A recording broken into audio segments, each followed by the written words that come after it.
Hey peeps, and welcome. Bringing you your monthly dose of motivation with a pinch of entertainment and one too many shenanigans. I say this with utmost pride and pleasure. It feels great to be back.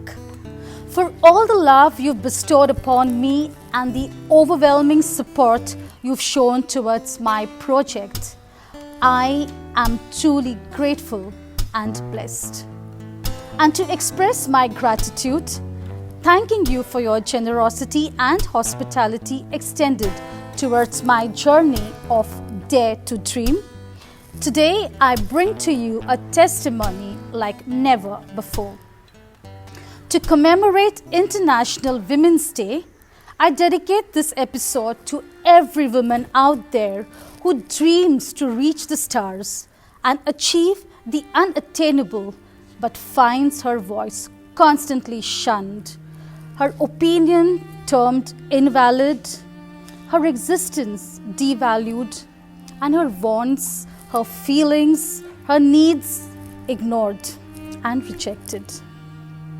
Today's story is for every woman who lies gripped in the fear of society and its norms, its stereotypes and every warn, to remind you that while you hold the power to breathe life in you, now is the time you need to breathe for yourself, trust and love yourself, and take that leap of faith, for there is nothing you cannot do. So ladies and gentlemen, come, let's bear witness to a testimony that is defined and determined by its failures and yet is nothing less than an inspirational success story. My name is Nalini Dpenha and you're watching Dare to Dream with Mrs. D'Souza.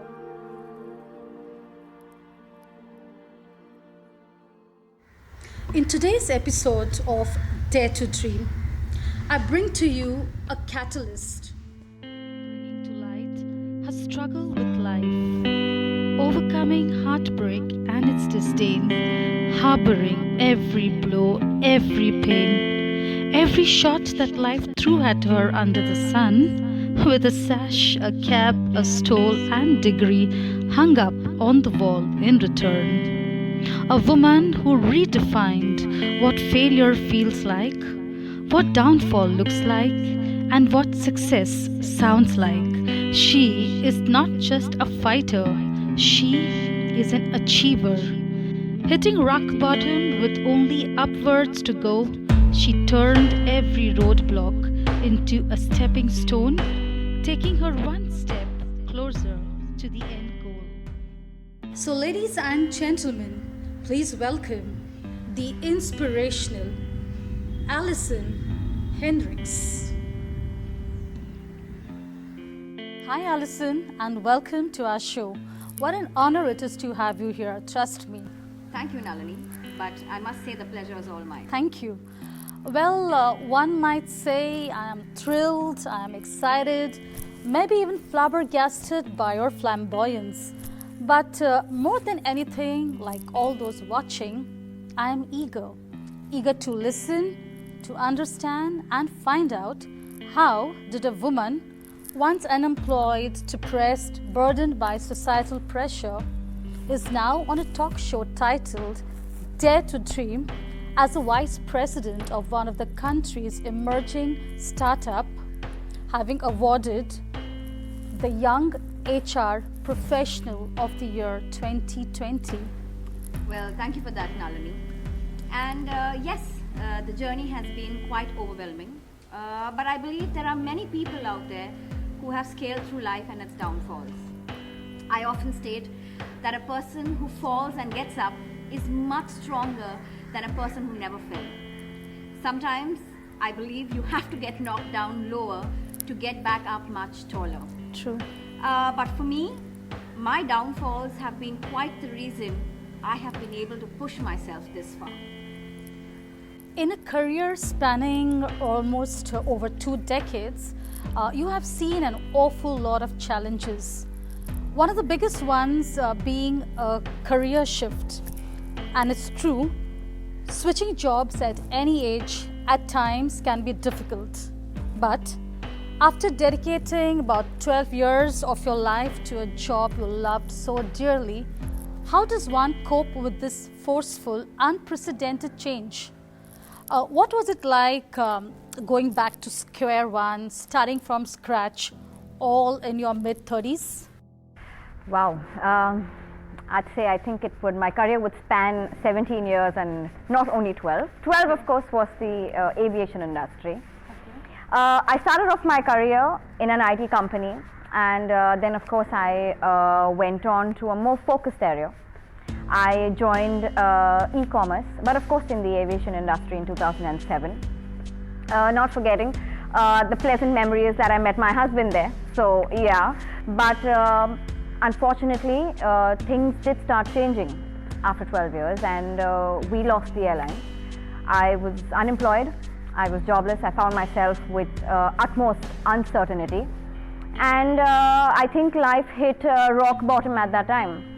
There was one incident that honestly happened during my stint of being unemployed. Was when I was, trying to order food. I was, busy trying to get my transaction in place, and I realized my transaction bounced. I was broke, and I think that's when my world came crashing down. Reality hit me, and yes, at that point in time, I actually found myself at the edge of the window. I didn't think that I would be able to cope with this kind of, uncertainty and not being able to know what next. But of course, yes, just when you think, nothing's working out, something comes up. Something always comes up. And my boss, whom I worked with for 12 years, decided to start his own company. And that's how a door opened. In fact, that's how Hope decided to pay me a visit. That's how Blink came into the picture, the company that I am currently at. But of course, yes, it's a startup. There were challenges. In fact, just while we were into starting Blink, one of our key resources, our vice president in human resources, had a family emergency, and she had to opt out of Blink. And I'm talking about maybe few weeks short of starting the company. So I had to either, jump into her shoes, or I had to go out into the market and get somebody to replace her. But of course, jumping into the shoes was not an option right now, because I was into product development, e-commerce for nearly 16 years or 14 years. And suddenly moving into human resources, legal, and Paradigm shift. absolutely that paradigm shift was what was most challenging. But I think my boss, who's the owner of Blink, Nikhil Raghavan, he somehow insisted that I could do it. I was capable of pulling this off, and I think when somebody trusts you so much, you just go with it. And yes, it took a lot. It took a lot of studying. It took a lot of begging for help and trying to garner all that knowledge possible. And then, of course, Alison Hendricks, Vice President, Corporate Governance, came into being. So that's how I became VP of a genre that was never mine at that time. So I'm really proud of Blink and its achievements. We've come really far.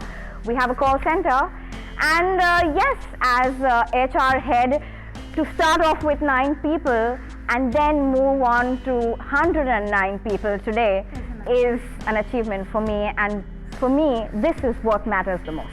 And someone has rightly said, opportunities are not taken, Yes, they're given away. absolutely, absolutely. I gotta say this, Alison, I might be intrigued, inspired, and got so proud. But I'm not surprised because this is nothing new to you, isn't it? Not just now, professionally, but even as a teenager, you rode past life's toughest twists and turns, not just as a winner, but as an achiever. From losing love to almost losing life, every loss took away a part of you. But in true Allison style, for every lost part, you harbored a new path for yourself. Courtesy those paths, you're standing at the podium now. But tell us, what was it like standing at crossroads then? Wow, so you're going to be sending me back in time now, I see. In the year 2002, I think I was a teenager then. I was in the 12th standard, and I decided to go for an interview, for a summer job interview. And unfortunately, things didn't go well, okay? And of course, obviously, it was a strange man, it was a strange office, and there was an incident that took place. And that incident, I think, kind of left a scar. I don't even want to kind of get into what happened, but I can tell you a lot of women in today's world are going through it.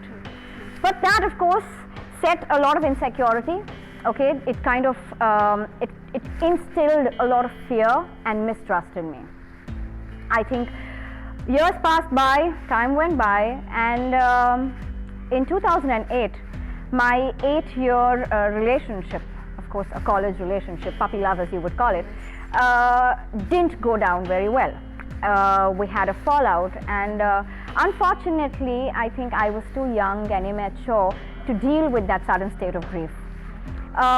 It of course spiraled into depression, anxiety, and I think all the disorders possible. I was on pills, I was being put to sleep for 18 hours a day, and I think this episode is what impacted me the most. In fact, I think it impacted my parents, because I had to actually leave the house and live with my sister who cared for me, because they couldn't take me. Yes, they couldn't see me in that state of grief. Yes. In fact, that very day, May 22nd, 2008, I also happened to have an interview for my MBA. I wanted to pursue my MBA in marketing, and it was my last leg to my admission to the seat that I so badly wanted. I, in fact, gave up my job in the airlines to pursue that, and unfortunately, because of the impact of that day, I couldn't make it for the interview, and I lost my seat. You were carrying a heartbreak there. Absolutely, I couldn't make it for the interview. And but of course, my mentors, my bosses, and everybody in the airlines was extremely supportive, and they allowed me to continue my job, my working time in the airlines, and I did not give it up completely. I came across a lot of people in life over these years, and I can tell you, Nalini, I think these years put me in a spot where I actually realized that there are so many people who want to put you down. There are so many people who want to demean you, who want to tell you that you're not worthy of so many things, you're undeserving. And I realized at some point in time that if there was anybody who could turn this around, it would be me and myself.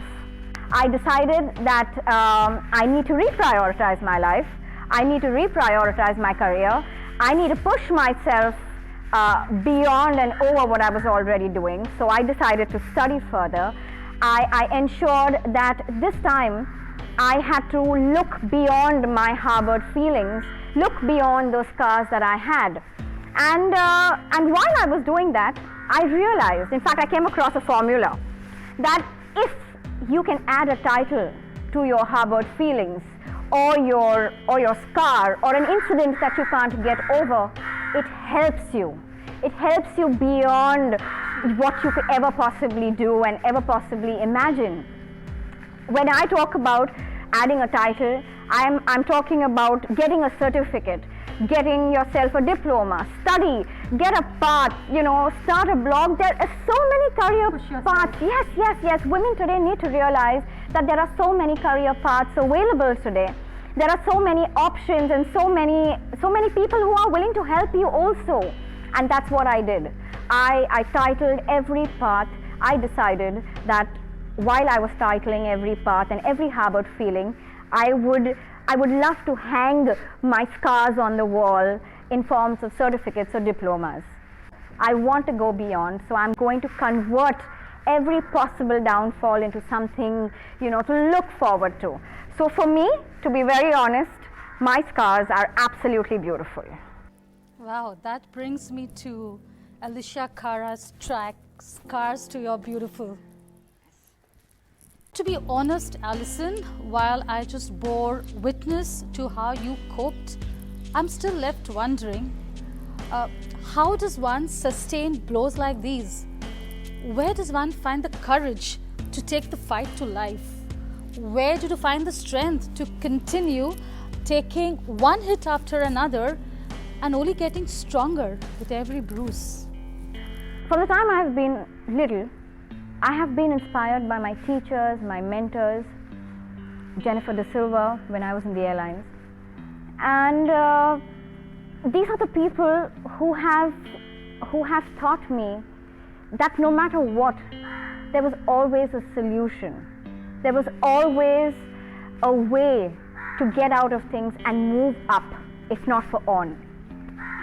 My sisters, my mothers, I think these are the women who I actually call iron women.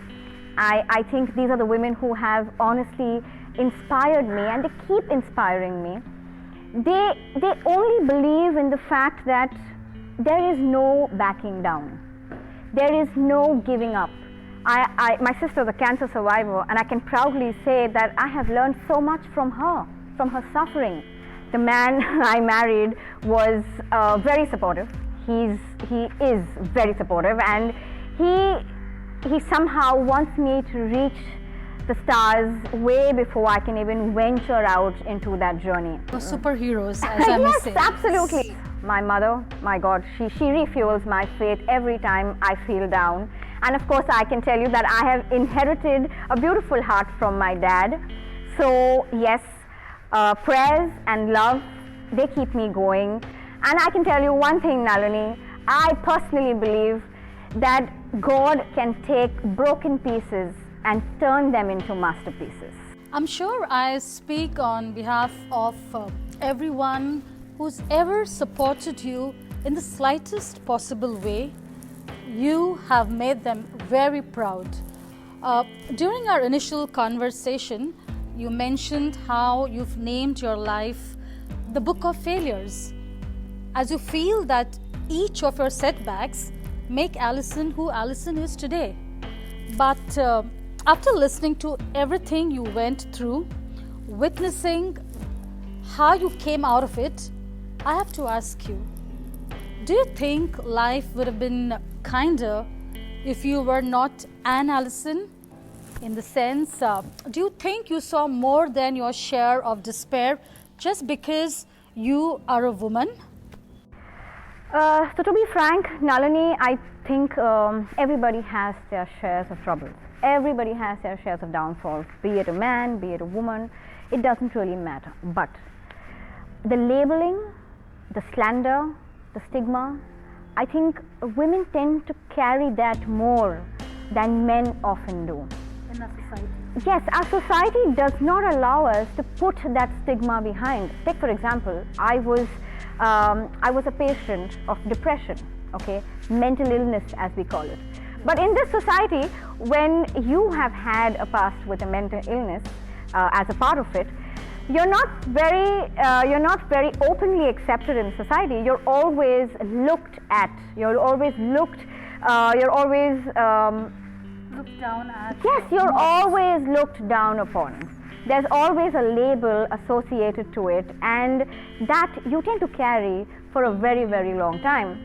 In fact, today, of course, if you ask me, because I chose my career, because I chose to move beyond what I was going through, I don't care about it anymore. I don't care what somebody else thinks about me. I don't care what somebody else feels or tries to define me. I know my worth, but that's only because I chose my career. I chose to be the woman I am today. But actually, if I look back, I would do things differently. I would do things differently at the age of 20 instead of doing them today at 35. And because of that, I would want to urge parents, especially with daughters, please support your daughters to have a career before you ask them to settle down. Support them to buy a house for themselves before you want to invest in a glamorous wedding. Support them to stand up against what is wrong. We need to let them do what they are taught. They are taught to stand up for what is right. Let them stand up for what is right. It's like, sending trained soldiers into a battlefield by stripping them of their armor. You're taking away the weapons and the shield that they could have, that they could use for themselves. Education can take you places, believe me. And I wish that every woman out there uses her education to pursue her career over her personal life.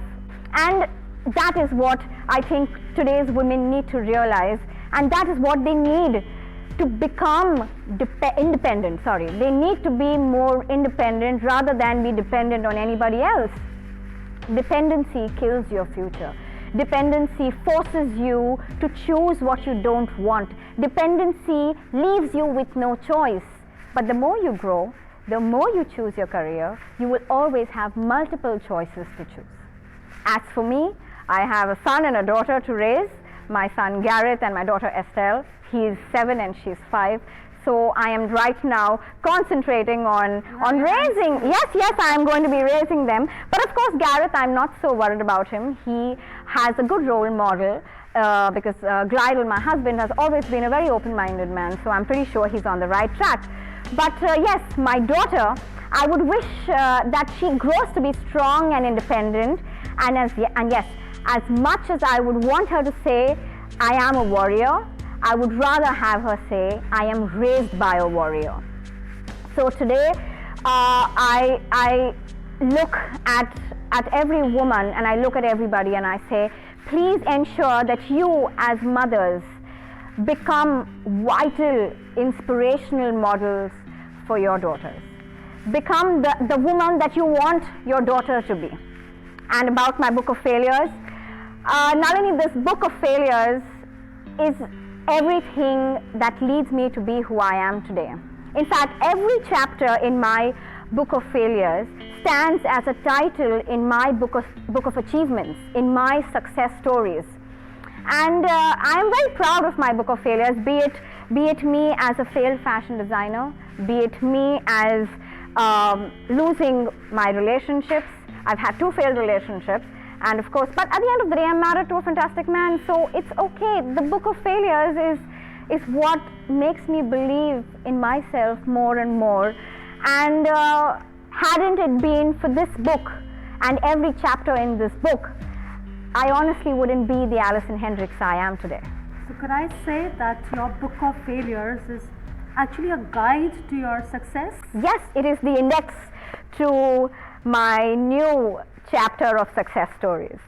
That's very well said, Alison, and I'm certain the women watching you right now are empathizing with you surely, but not sympathizing at all, because that's something you never did. You never felt sorry for yourself, never accepted being the victim. Instead, you took the wheel in your own hands and decided to ride your own journey of faith.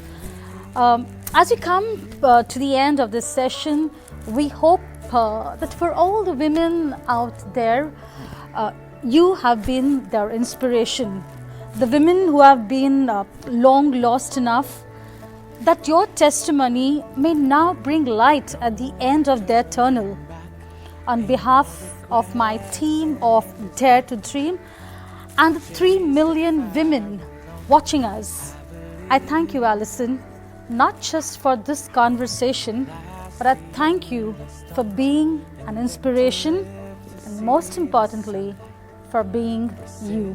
Well, ladies and gentlemen, that's it from us for now.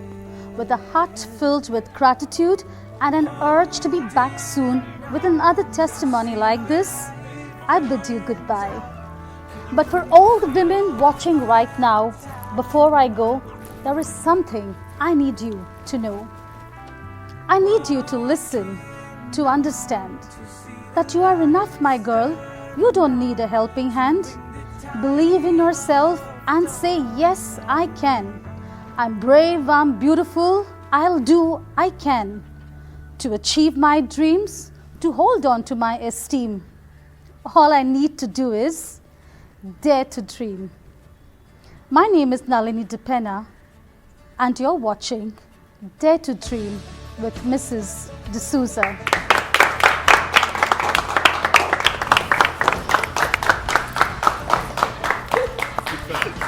On behalf of my team, Dare to Dream, I wish all the women around the world A very, very happy Women's Day.